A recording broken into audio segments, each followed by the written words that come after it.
when you're trying to evaluate whether something occurred, you have to look at different pieces of the narrative.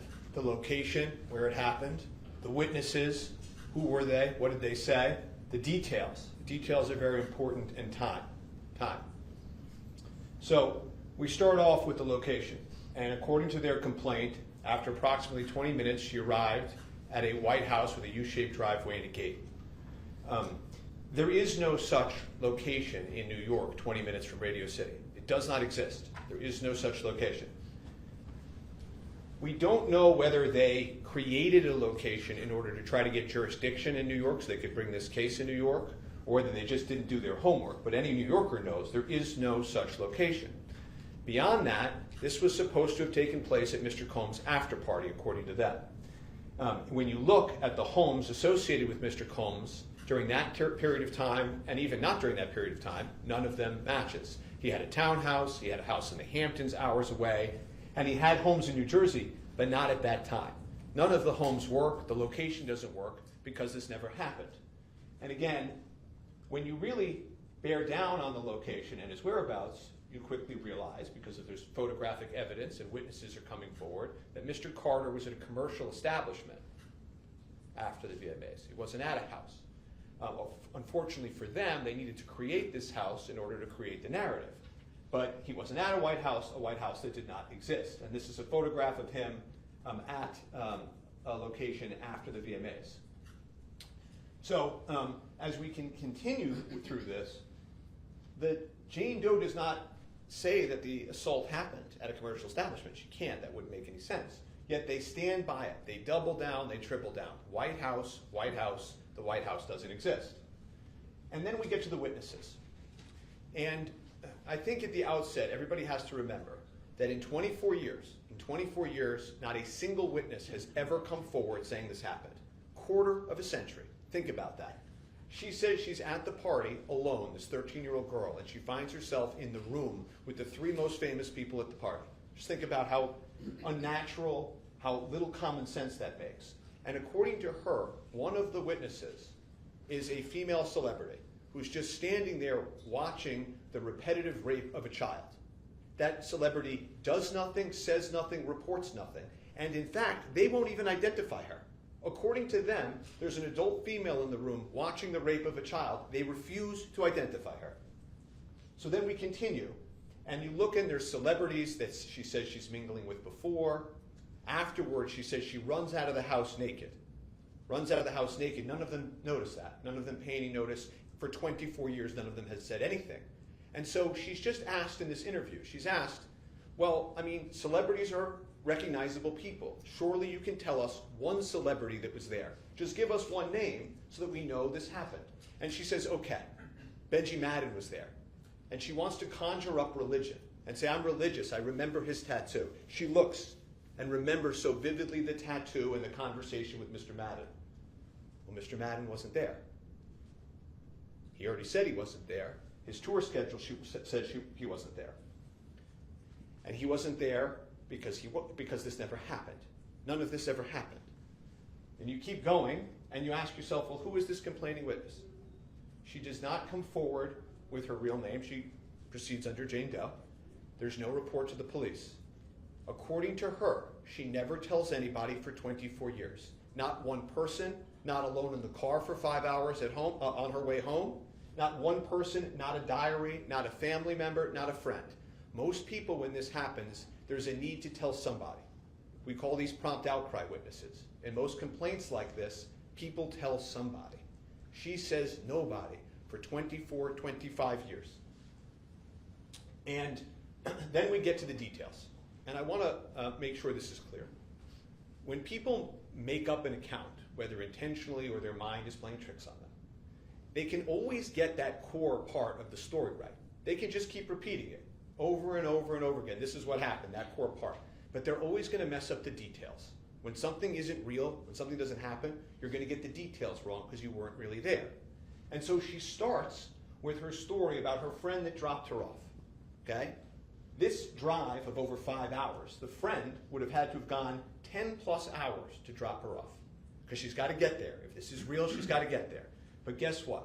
This friend of hers, She doesn't get out of the car, right? Think about that. She's just leaving a 13-year-old girl alone in Midtown. She doesn't want to get out of the car. She came all that way. There can't be a witness there. She can't have a witness there because this never happened. So as you keep going, you ask yourself, but how did she end up in the car in the first place? And so she creates this story. She says, I snuck out the window, right? But now we know she came from Rochester. So she would have been sneaking out of the window at 3 in the afternoon in the middle of broad daylight. Never heard of such a thing, defies common sense, doesn't make any sense because this never happened. And so she tells this story because she's got to create a way that she gets out of the house and ends up in New York City. And as we keep going here, the friend that implausibly leaves her there, there's then some pressure on that part of the story because it doesn't make any sense. And so the lawyer is asked, well, just produce the friend. And so he has to find somebody that can make this work. And of course, as soon as he's pressed, they find somebody who they say is no longer alive. They can't corroborate it, and there's nobody to talk to. Okay, and if we could keep going. Next slide. So she then gets there, right? And she has this vivid tale of watching it on a Jumbotron. It's in her complaint. Clear as day. There was no Jumbotron that year.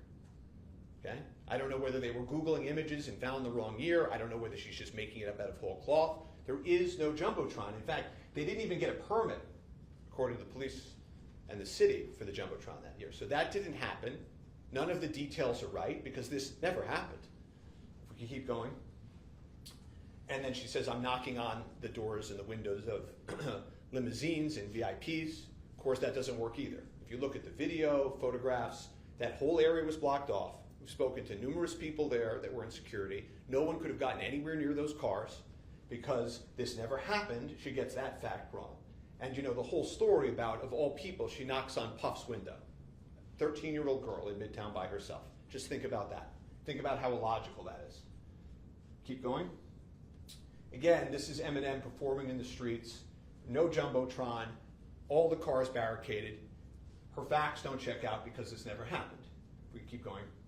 So what ends up happening then, and this is important, is her original account in the original complaint says that at 9:30 or 10, she's told to wait there to get a ride to the after party. Okay? That also doesn't work because there's photographs now of Mr. Combs, Mr. Carter at commercial establishments in New York after the VMAs. So this narrative of at 10 o'clock she ends up at this party can't work. They got caught. So they change it in the amended complaint that there's this multiple drop-off and pickup that lands them at this White House that doesn't exist. So as we continue, this is again her account of trying to change the story into this multiple drop-off period to get them at the house to deal with the fact that there's photographic evidence that that's not where the after party was in the first place. And so as this account continues, you have to look at the timeline. You have to look at the timeline. So there's an old expression that time doesn't lie. Everything else that I'm talking about, these glaring inconsistencies, these are not minor inconsistencies. These are not minor problems with this story. This is utter falsehoods. Time never lies. And so if you look at the time, no matter what, this couldn't have happened. It's not even possible that this happened. And this is so important. So again, now that we know that it's a 5-hour drive in each direction, how she gets to the VMAs, okay, we're going to talk in some detail about this White House and whether or not they could have gotten there. And then again, Doe returns home to Rochester, okay? And this is very important. Because she returns home, she has to leave the New York area by 1:30 in the morning at the latest, okay?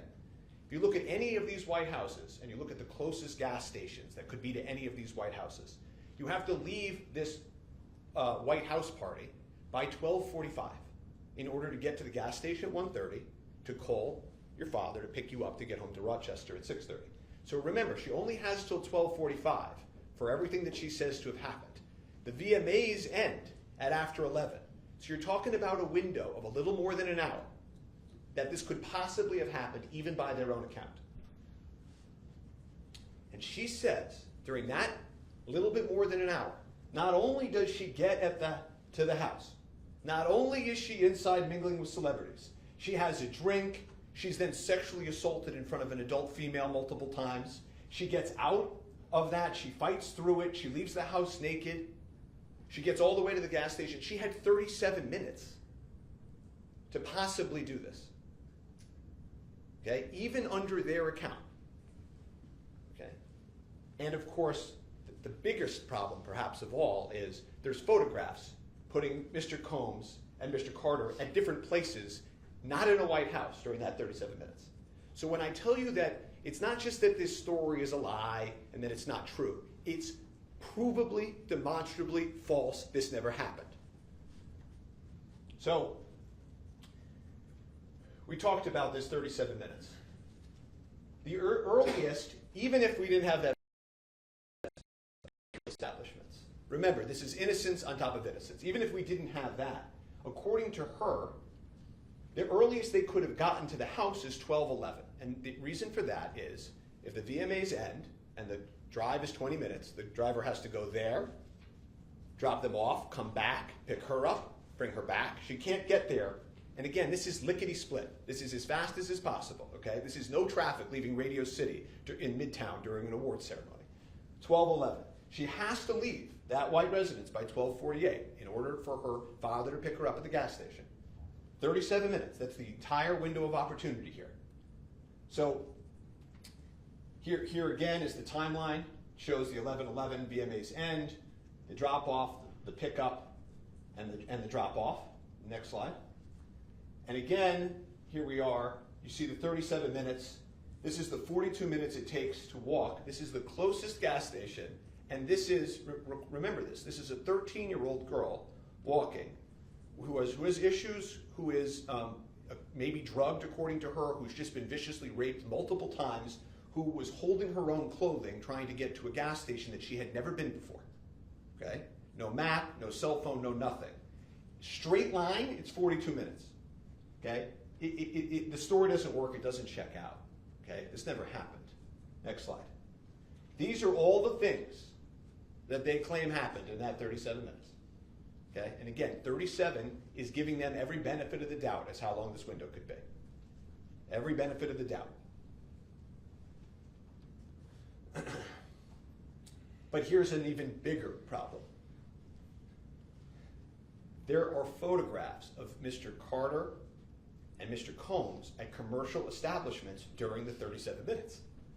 They're not there. Even if you try to come up with the fastest possible timeline, I'm talking about no traffic, nobody getting in your way at the door, right to the bar kind of timeline, it still doesn't work. Because they had to leave Radio City, they had to go to the commercial establishments. Mr. Combs is photographed at 2 different commercial establishments with Jennifer Lopez, 2 establishments. They had to go to both of those establishments and get back to the White House. Get back to the White House before she has to leave at 12:30. None of this can work.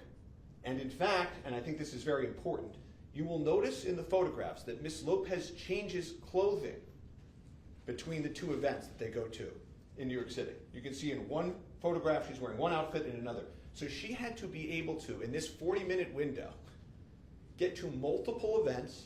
They're seen drinking, socializing. She has to change outfits, change her hair, all within 40 minutes to get to that White House in time. And you're saying to yourself, so that's not possible. You're right, it's not possible. It's because this never happened. And then we get to the end. She kept running until she reached a gas station. A female clerk noticed her, allowed her to use the phone. Plaintiff called her father, admitted that she had lied about her whereabouts. And this is a very small thing, very small. But remember, when you leave house and you're 13, you have to have a story. You either have to sneak out and not have a lie, or you tell your parents a lie. Sort of 2 options, right? Earlier, she says, well, I didn't tell my parents a lie, I just snuck out the window, right? Here, she says, well, I lied. See, do you know what that means? That means she's lying even within her own story. They can't both be true. And I said earlier that no witnesses have come forward in basically a quarter of a century, except for one. Now there's one, her own father, the person who knows her best. And he came forward too, and he said, you know what? This never happened. This never happened. And his attention was drawn to it. I feel like I would remember that. And they said, but you've got a lot going on. Maybe you forgot this. You've got a lot going on. They told him, listen, you've got a lot going on. Try to see if they pressed him, if he stuck to his story. He said, yeah, I have a lot going on, but that's something that would definitely stick in my mind. Of course it would stick in your mind. You drove 10 hours to pick up your 13-year-old daughter in New York City. It's not something you would forget. It's not something that he did forget because this never happened. And of course, just like the friend that couldn't be there at the beginning, you can't have a witness to something that never happened. When asked, well, what did you say to your father in the car? What did you talk about? Nothing. She says not a word was spoken. There can't be a conversation because this never happened. And so, you got to ask yourself what's going on here, right? And you all saw that videotape of her being interviewed in the shadowy room. She's holding a teddy bear. She's talking about her issues, her head trauma. She's been through a lot in her life, you can tell. And so, who took advantage of this? Why are we here? Why is this story getting created? And I'll tell you who took advantage of this. This lawyer took advantage of this. That's what's going on here. And you can see here, now that this is starting to unravel and the truth is coming out, he's starting to walk away from it. He's saying, oh, sorry, this case was referred to our firm by another firm, so I didn't really check it out, is basically what he's saying. Right? He brings an accusation like this, attacks a man with the integrity of Mr. Carter, and all he has to say for himself now is, well, I didn't really check on this. I got a referral, trying to make a little bit of money, so we just went live with it. Next. Here is again the timeline that he went live with. In the face of this irrefutable, time doesn't lie evidence, he went live with it. And again, it doesn't work. This 37 minutes, it does not work. It does not work because there's photographs. There's photographs. You can find them on the internet of them. They're changing clothes. She's changed clothes. Do you know how long that takes for her to go to 2 events, change clothes, get inside, have drinks, they're socializing, they're not popping into these events. To then get back out into the suburbs somewhere at a house that doesn't exist? It's not possible. Actually not possible. He is for sure innocent of this accusation. Next slide. But this lawyer, he doesn't care about things like this. The only other person he's brought a complaint against for just mere association, merely being at a Sean Combs party, he's already been wrong about that one too. He had to change that one. If you look at the next slide, he got the year wrong. He said there was a party in the Hamptons. Mr. Combs was in Saint-Tropez at the time. Didn't check out. 2 claims, neither are checking out. If we could keep going. And we have this, individuals calling my office telling me story after story, and I'm not going to get sidetracked. People think I'm going to start saying, explaining he's a grifter and all these things about him. I'm not here to talk about him more than I need to. But there's people calling the office saying, yeah, they were being pressured to say stuff, to say that they were with Mr. Combs. These are affidavits. They're filed in court. This is what you're dealing with here. Next slide. And so this is who took advantage of the woman in the shadowy video. He gives a press conference, 1-800 number, and he claims 2 days after posting that press conference, 2 days, that he has 120 fully vetted plaintiffs. 120. Anybody that does this for real, anyone that knows what they're doing, knows to corroborate, to interrogate, and to be sure about even one person takes weeks. One person. You've got to find out if their story makes sense. Did they really get dropped off? Does any of it check out? Is there corroboration? Are there any witnesses? It takes weeks for one. He had 120 in 2 days. When he files these cases, he doesn't even enter his notice of appearance. He just has some other lawyer file them. He holds these press conferences. He says, listen, anybody out there, just call the 1-800 number. If you can put yourself anywhere near a Sean Combs party at any point, we can go after the other celebrities there. We can make money together. Just call the 1-800 number. That's all you need to do. And then we'll send a letter to the celebrity. They're not going to want to have this in the public light. And they're going to be shaken down and they'll send us money. So just call the number. And Mr. Carter said no. He said, that's not going to happen anymore. I'm going to put my foot down, and that's what he did. And I would urge any other celebrity that's being shaken down right now to do the same thing and to stand with truth. None of this ever happened. And what this 1-800-LAWYER is doing, he's taking the justice away from this. He's destroying this opportunity and the voices of real victims, and it's got to end. So, are there any questions? Yes? One question. Sure. So for the people that are calling your office, I'm assuming if it's not dismissed, like worst case scenario, and you guys move forward to try and show that everything that you just told us, what evidence are you guys submitting other than the accounts that they're giving you over the phone? Like, do any of those people calling you have like emails between them and BuzzFeed or text conversations where they're encouraging this stuff? Yeah, so let me divide that question into two if I can. We expect the case to be dismissed. If it's not, eventually this will all crumble because it can't possibly have happened mathematically. You don't even need witnesses. They don't have any witnesses because this never happened, and you don't need witnesses because the time doesn't work. Just there's literally photographic evidence that proves that this could not have happened. In terms of what's going to happen to Mr. Busby for this racket and everything else going on, time will tell. But this is how things unravel. Yes, sir. Yeah. Who is Lex Intelligence, and has your firm ever hired them in connection with Tony Busby to investigate Tony Busby as he's alleged? I don't know that firm, don't know those people, and the answer is no. So this might just be an extension of the first question, but you said that there were people calling saying they were being pressured to say that they were with Mr. Combs. Can you elaborate on that, please? Are they calling you to say if they're being pressured? Yeah, there was a witness that came forward that contacted my office and submitted an affidavit in court regarding this that accounted for what occurred on that day, which was they called the Busby firm. They said they had an inquiry. The inquiry had nothing to do with Mr. Combs, Mr. Carter, or any of this. And the people at the Busby firm said, well, why don't we try to push this in the direction of the Combs case? That's a better decision in sum and substance. That's a better way to go here. This individual refused to do that, contacted my office and signed it, and then an affidavit was submitted to court. Yes? You mentioned the letters that Busby's been sending out to unnamed celebrities in relation to these Combs lawsuits.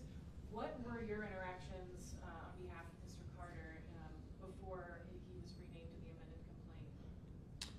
Well, after the letter was received, we obviously knew this was completely false and we weren't going to be shaken down, so the efforts were nothing because there was nothing to discuss in any meaningful way. Do you know who the Jane Doe is, like her actual identity?